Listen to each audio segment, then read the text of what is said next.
She is an alcohol recovery coach because she's been there. She's an incredible human being and she's here to help whoever can possibly benefit from her coaching. Her name is Crystal Fedeli, and I'm very happy to have her on my program. Hi, thank you for having me.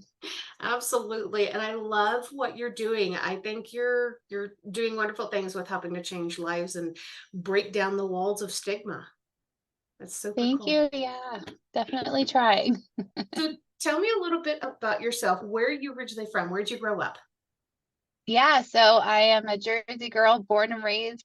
I say always never leaving, even though my husband wants to leave someday, but yeah, Are you still close with your family? no, I am not at all. Yep, me too. I hear that. So Yeah. you had to go through some stuff to be able to do what it is you're doing now, and you understand this stuff better than anyone. So tell me, what was the stuff that you had to go through to put you on this path? Yeah, so basically my story is that I started drinking alcohol just in college because it was the normal socially acceptable thing to do, college parties, drinking games, and they were very fun. But then I started to notice after a few years, couple years, few years, that my alcohol consumption really started to completely wreak havoc in my life socially, professionally, relationally, and on my health, and just all the ways I had lost a job because of it. I was kicked out of a prestigious university, and just so many things. I had found myself in very dangerous situations with men, so many things. And so I went to seek help. And so I went to therapy. I went to my pastor, to support groups such as AA and Celebrate Recovery. I asked for prayer from people every chance I got. I journaled and I prayed and went to doctors. Like I really just tried to go any and everywhere to get help. And I could not get help. Everyone told me just one thing and one thing only, that if I wasn't able to moderate my alcohol consumption, that I had to completely be sober, never drink alcohol again for the rest of my life, and through sheer willpower, nothing but sheer willpower. And if I wasn't able to do this, then I was making this choice and I was choosing to hurt others and myself and all the things. And A lot of but guilt. yeah, and that's kind of the way, right? That Yeah. it's dealt with. And so I just I was so discouraged and for so many years because like I really, really tried. Like there was maybe a couple months, maybe 6 months, maybe even a year or so that I was able to actually be sober. But eventually I gave into those obsessive thoughts and strong obsessive cravings for alcohol that would come like all day, every day. Um, and I would just be right back where I was when I left it off. And then one day, it was shortly after I had my first daughter, and I was a single mother, and we had just gotten over, being homeless, which is a whole other story. It had nothing to do with the alcohol stuff, but hence my nonprofit that I started. But to help single moms, help them afford basic necessities. So yeah, but anyway, so I was researching this and I came across a YouTube video of a TED Talk, and the speaker had claimed that they found the cure to alcoholism. And it's the Sinclair method. Basically, you take 50 milligrams of naltrexone 1 hour before you drink, and basically it can help you moderate your alcohol consumption. And I thought it was like way too good to be true. I'm like, what? You just take a pill and like your alcoholism is cured? I'm like, this is so ridiculous. So I initially discounted it. I totally was just like, whatever. But then I got so desperate. I mean, I was already so desperate, but I was just like, you know what? It's not going to work if I don't try it. So let me try it. And you would think that that would be the happily ever after my story, but it was not. I went to my family doctor and I tried to get this medication and I told them everything I just told you. And they told me basically, I just don't think you need a medication to help you. Like, you need to keep a drink log. And after you've had a drink or two, just stop drinking. You don't need more. Like, why do you keep drinking? And as if I just hadn't already told them everything I just told you. And so I That's not insisted how on it speaking. works. Oh, I know, but they're the MD, right? So then I insisted on speaking to the clinical director. Oh, and by the way, just feel free to interrupt me at any point, like, because I will just go on and on with my story. But I insisted on speaking to the clinical director, not, I insisted on speaking to a higher up doctor in the practice. And so the clinical director came in, and the clinical director heard me out. And she was like, I think that you're just trying to go through the back door for treatment. And so, yeah, it's kind of rude, right? So, Oh my not trauma gosh. informed. And these And people so, think they're trying to help you? Are they insane? Somebody needs to knock them upside the head, maybe with a baseball bat. well, yeah, I think I mean, we could get into maybe the reasons later why we think that, this was sort of the situation that I encountered. But yeah, I just think that maybe they think that they were helping just because of how we think of addicts or alcoholics, which I don't like those words, but full disclaimer, but obviously that's what people say. So that's why I'm using that terminology. But then I went to a second doctor, and they basically told me that I was trying to be my own doctor and treat myself. And then I went to a third doctor, and they refused to prescribe me refused to prescribe me the medication, and they basically just told me to get out of their office eventually. So I was just so discouraged. And this whole time I'm a single mom, completely alone on my own, no family support, no support from her bio father, just struggling to afford basic necessities. And so I came across this doctor who was willing to prescribe me the medication, but they didn't take my health insurance. So I basically robbed Peter to pay Paul. I took from my rent money and I paid this doctor. I got the medication and I was on my own, but I took the medication and I got better in literally 2 to 3 months. Now, was it like, oh, I took the meds and I did the things and, I was just completely better like that? No, it took 2 to 3 months for it to start working. And there was a lot of troubleshooting and sort of wrinkles I had to iron out. And I had to figure it out on my own. And hence why I do what I do now, right? Why I started my program.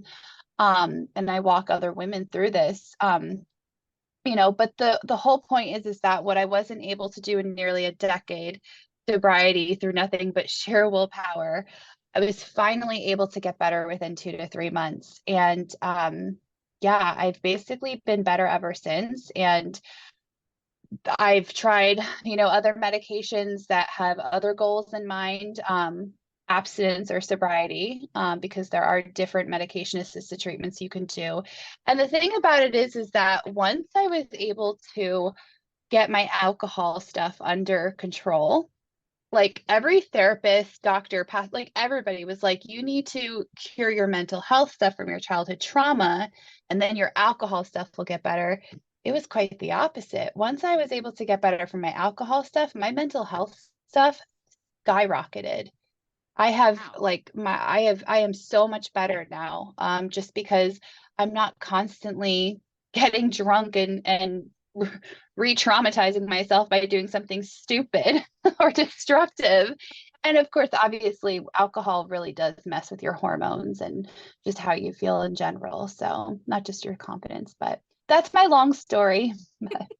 And, I've heard it said many, many times now that alcoholism is often a sign or symptom of other traumas because we use it in a way to mask what it is that we're not ready to face or deal with yet. Yeah, that's what people claim. Yeah, Yeah. I don't But agree with that. you say it's completely the opposite. That's interesting. Yeah. I know you've done a lot of research on this. Can you tell us a little bit more about that skewed perspective and what your preferred terms are for this? Yeah. So, I've done a ton of research, just 2 master degrees, something light. But yeah, so basically I just dedicated all of my research towards alcohol use disorder. And that's what I call it because that's the DSM-5, like the clinical sort of, diagnosis of it.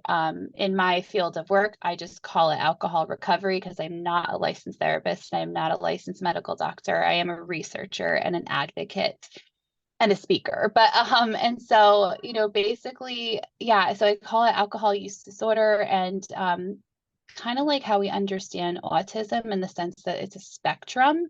That's the only way that it's like that.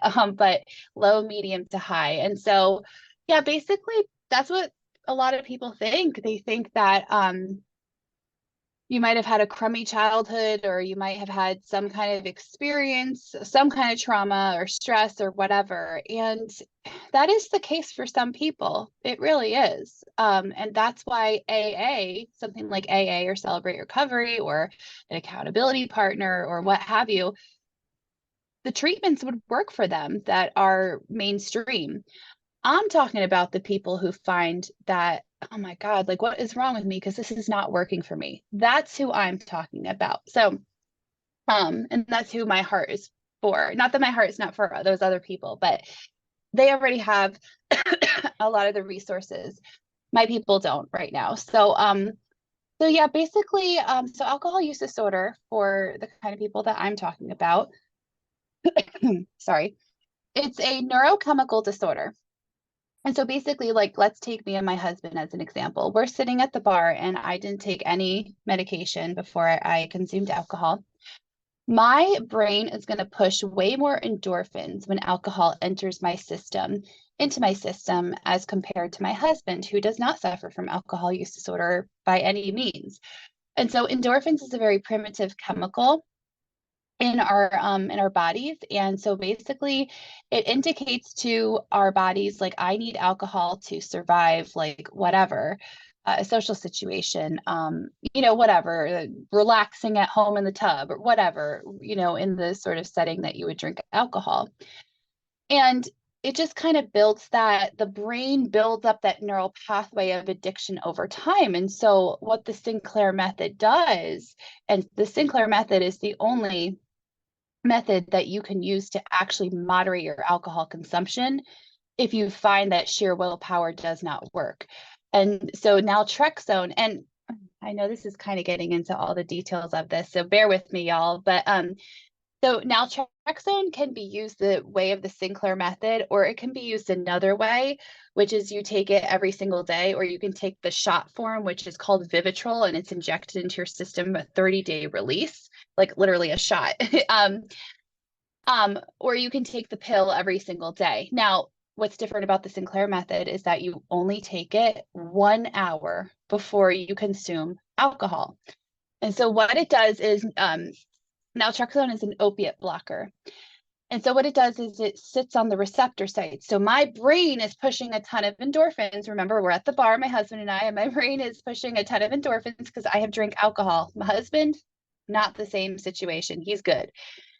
But if I have naltrexone 1 hour before I consume alcohol, the naltrexone will sit on the receptor sites and it will close the door. So my brain is pushing the endorphins, but there's a door on my receptor sites, and it's not, my brain's not receiving the message that I need alcohol to survive, whatever. And so what this means is that if you have built a neural pathway of alcohol use disorder, of addiction, right? Over time, your brain will, that neural pathway will weaken and your brain will unlearn the addiction. I'm so sorry, I'm getting over pneumonia. But, and so, yes, you will unlearn the addiction and you'll, be free. And I think it's 40% of people actually go on to want to be sober because they completely lose interest in alcohol. So it's a pretty powerful thing, and it's something that's not known, but all the clinical trials that were done, here and in the UK, really in our Western world here, they have demonstrated a 79% success rate. 11% were non-medication compliant, which I don't agree with that terminology, but basically that means that they just didn't adhere to using the medication in the way they were supposed to, or whatever, for whatever reason. Like, it's really easy to like literally be like, oh, I don't need to take naltrexone. It's okay this one time. I would argue that if you're like me, you can't ever do that, because I got caught in that trap. That's one of the wrinkles, and I was back in full-fledged addiction. It's But similar anyway, so to the wrinkles, same thing yeah. as bipolar medication. A lot of people, when they start to feel evened out, they think, well, I'm nice and even now. I don't have to take this medication anymore. I don't need it anymore. They don't realize that the whole reason that they're there right now is because of the medication. Yeah, thanks for sharing that. I'm not familiar with BPD in that sort of detail. So yeah, that's a really good comparison though from what you're saying. Yeah. Yeah, so basically, yeah, and so basically you lose the addiction over time, and or you can just, go on and you could just moderate, but you always have to take that naltrexone 1 hour before you consume alcohol. Wow. That is amazing. Have you noticed any kind of like adaptive behaviors that you have now since you've come through all of this? I know it seems silly, but can you explain what you mean by adaptive behaviors? I feel like I should know that. I'm sorry. No, you're good. It's kind of a tough question. The adaptive behaviors would be things like trauma responses that you have, things that you recognize that you're doing that would be an automatic response to an outside source or a trauma trigger or something like that, that you don't necessarily need to do, but you do them anyway, just because it's an automatic reaction. In terms of like when I'm talking about this, like alcohol use disorder, or like with someone who doesn't necessarily agree with me or understand it, like in that kind of context, do you mean?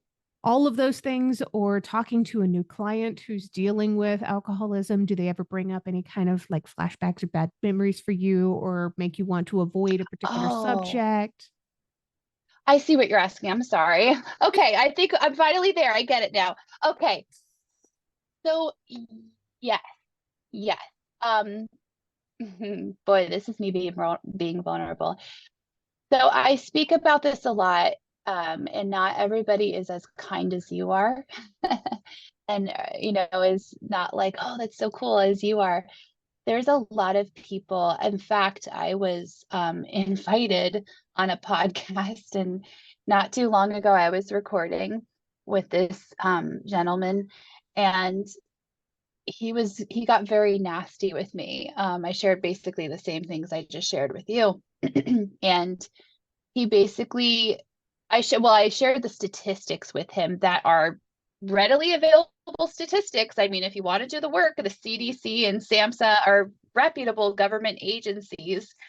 Um, puts these out from their research, and so it's not me making any numbers up or from my research. Even it's secondhand research in terms of from where I'm sitting. And basically he told me that I was trying to conflate the statistics and make it up. And anyways, this long story short, whenever it doesn't make sense, there's always something deeper going on for that person. And so they had actually sent me an email and let me know, because I actually almost ended the podcast. I almost was like, listen, like, thank you so much for inviting me in your time, but you were choosing to speak to me in this way. And so that means you're choosing for me not to continue, because like, that's a new thing that I've learned in my life. Like, I don't have to let anybody talk to me in a way that my fight, flight, or whatever responses are getting triggered. Like, we're not doing that anymore. Right. Like, I don't have to sit there and take it. Like, I'm not a politician. No, just kidding. um, but anyways, and so, but he emails me and he's like, basically like, I'm not publishing the episode. And he like sent me this whole document of like research, which I actually already had in my files, because I am a researcher. And basically, it was just very clear that he has a bias, that you can't recover from alcohol use disorder except through the 12-step method. And I'm the kind of person where I'm like, that is one path of recovery. And if that's what you want and choose, I am totally behind that. And I know that statistically speaking, it doesn't work for a lot of people. Right. And here's a menu of many other things that you can choose to go down that path, of recovery. And he just couldn't stand that. And so to answer your question, that is what I come up against a lot, especially the AA crowd. And I don't mean to say anything bad about the AA crowd. I love AA people.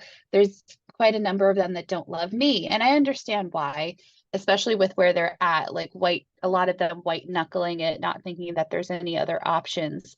And they're just like so terrified they're going to fail. And it's so sad, because it's like, it's actually really easy to recover from alcohol use disorder. But to answer your question, I do find myself sort of, you know, being tempted to be in this place where I have to defend myself and I have to remind myself, Crystal, you are not where you were. How long is it ago? Like 6, 7 years ago. Like, you are not in that place anymore. You are not in that doctor's office desperately needing medication, not knowing if it's even going to work, and you're being denied treatment over and over. You are way over on the other side, and you've been completely better for years.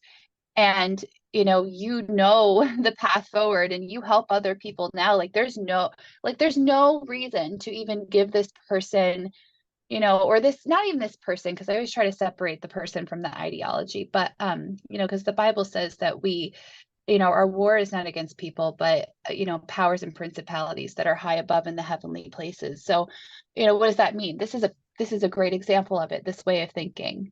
So it can be tempting to be triggered. And I'm the older I get, I'm like, I'm getting too old for this kind of conflict. Like, I'm just like, you know what?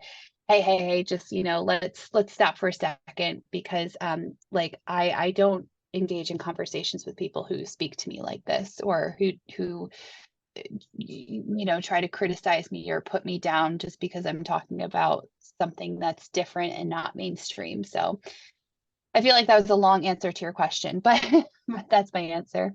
Honestly, it was a beautiful answer to the question, because you're able to describe in depth what a lot of people struggle with. I see this all the time, especially doing my podcast, where people like, yeah, I do have adaptive behaviors and I know what they are, but I don't know why they happen. And you can pinpoint that. That is a sign of a fully healed person. And I'm super proud of you. That's amazing. Thank you. Having those healthy boundaries can be one of the most difficult things after surviving any kind of trauma, no matter what degree of trauma it might be. It's amazing.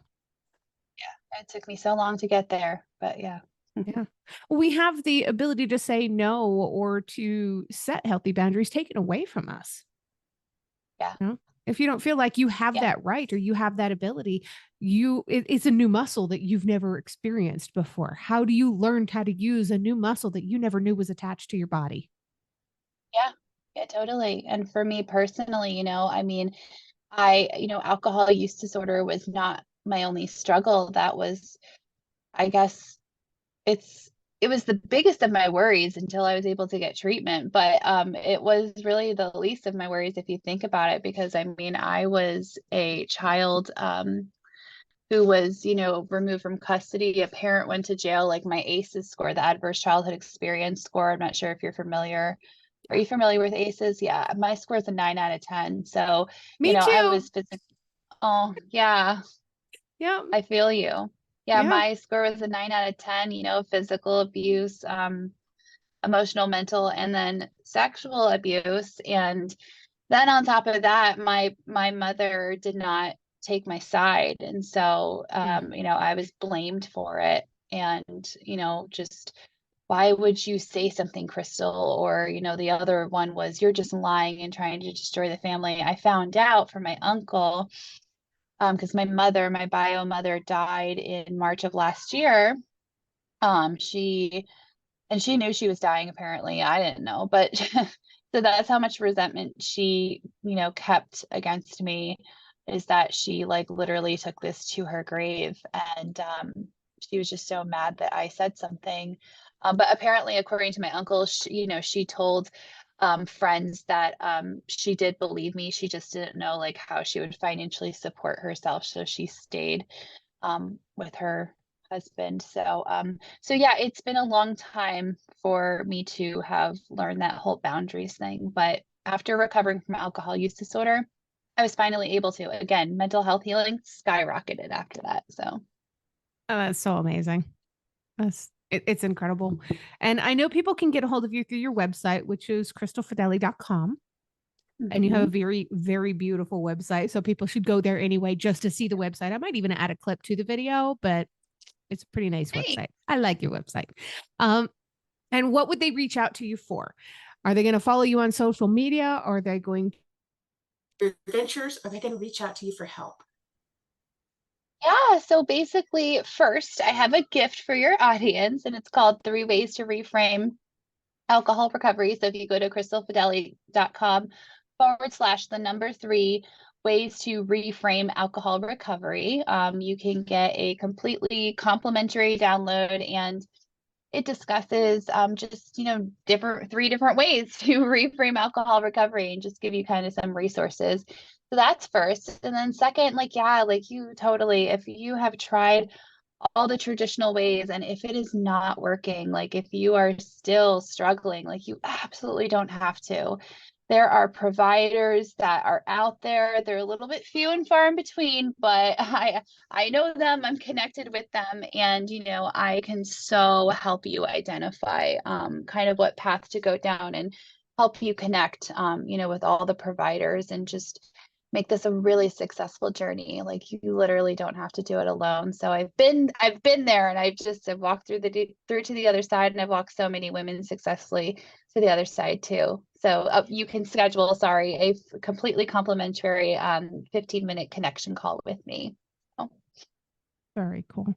Well, it is that time I ask my very last question of the episode. It's always my favorite question because every answer is always different. What is one thing that you truly love about yourself that's not related to your physical appearance? Well, that's a hard one. I'm just kidding. I'm just kidding. Totally kidding.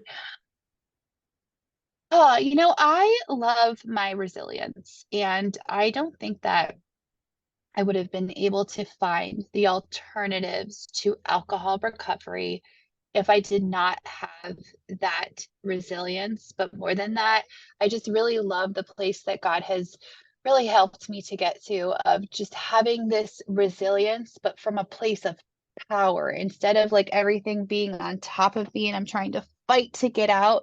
No, me being on top and being queen of my life and being resilient and like pushing forward and deciding like how this goes. Like I'm the one who decides how this goes, and we're going to push and we're going to push it forward. So yeah, that's what I love about me. If you've enjoyed tonight's episode, please make sure you check out the episode description.